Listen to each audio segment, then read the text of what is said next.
ရွှေတင်ကားတွေအပြည့်ပါတဲ့အိတ်ကြီးကိုလက်ရှိမှာတင်ညှင်းပယ်လိုက်ပြီးတန်မိုးမရှိတဲ့မျိုးစေ့အနှဲငယ်ကိုပဲရွေးချယ်ခဲ့တဲ့မောင်ဖူးရဲ့ဆုံးဖြတ်ချက်ကမိုင်မဲမူလားဒါမှမဟုတ်ပနတ်မူလား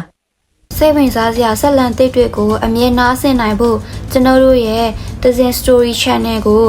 Like and Subscribe လုပ်ထားပြီးမိသားစုထဲမှာပါဝင်လိုက်ပါမောင်မျိုးစေ့နဲ့မောင်ဖူး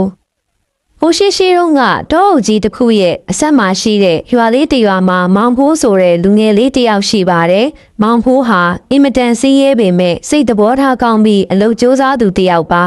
။ဒီနေ့မှာမောင်ဖိုးဟာတောထဲကိုထင်းခုတ်သွားရင်တစ်ပင်ကြီးတစ်ပင်အောင်မှာမောမောနဲ့နားနေတုံထူးဆန်းတဲ့အဖိုးကိုတစ်ယောက်နဲ့တွေ့ခဲ့ပါတယ်။အဖိုးကမောင်ဖိုးကိုကြည့်ပြီးငါမြည်မင်းဟာအလုပ်ကြိုးစားတဲ့သူမှန်ငါသိပါတယ်မင်းကိုငါလက်ဆောင်တစ်ခုပေးခြင်းနဲ့လို့ပြောပြီးအိတ်နှစ်အိတ်ထုတ်ပြလိုက်ပါတယ်ပထမအိတ်ရွှေတင်ကားပြားတွေအပြည့်ပါတဲ့အိတ်ဒုတိယအိတ်တာမန်လို့ထင်ရတဲ့မျိုးစေ့အနှဲငယ်ပါတဲ့အိတ်အဖိုးအိုကမင်းကြိုက်တာတစ်ခုကိုရွေးပါလို့ပြောတယ်မောင်ဖိုးကခဏလောက်စဉ်းစားပြီးအဖိုး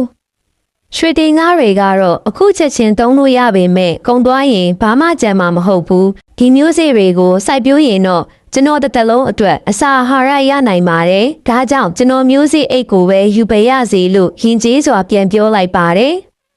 အဖိုးကပြုံးပြီးမျိုးစေ့အိတ်ကိုပေးလိုက်တယ်မောင်ဖိုးလည်းအိမ်ပြန်ရောက်တာနဲ့ခြံထဲမှာအပင်တွေကိုဂယုတစိုက်ပျိုးပါတော့တယ်နေတိုင်းရေလောင်းပေါင်းတင်ပြီးကြိုးစားအားထုတ်ခဲ့တယ်အချိန်တန်ကြာတော့အဲ့ဒီမျိုးစေ့တွေကနေနေရတာရှိတဲ့တီးနှံတွေမကပဲထူးဆန်းတဲ့ရွှေရောင်သီးများတီးလာပါတော့တယ်။မောင်ဖိုးဟာအဲ့ဒီအသီးတွေကိုရောင်းချပြီးရွာမှာအချမ်းသာဆုံးလူတစ်ယောက်ဖြစ်လာခဲ့ပါတယ်။ဒါကိုတည်သွားတဲ့ရွာကလူကင်းတစ်ယောက်ဟာအဖိုးကိုစီသွားပြီးရွှေအိတ်ကိုတောင်းယူခဲ့ပါတယ်။သူဟာအလုံးမလုံးပဲအဲ့ဒီရွှေတွေကိုဖြုံးတီးပစ်လိုက်တာကြောင့်မကြခင်မှာပဲအရင်ကထက်ပိုဆင်းရဲသွားပါတော့တယ်။ဒီဇလန်းလေးကပေးတဲ့သင်ခန်းစာကတော့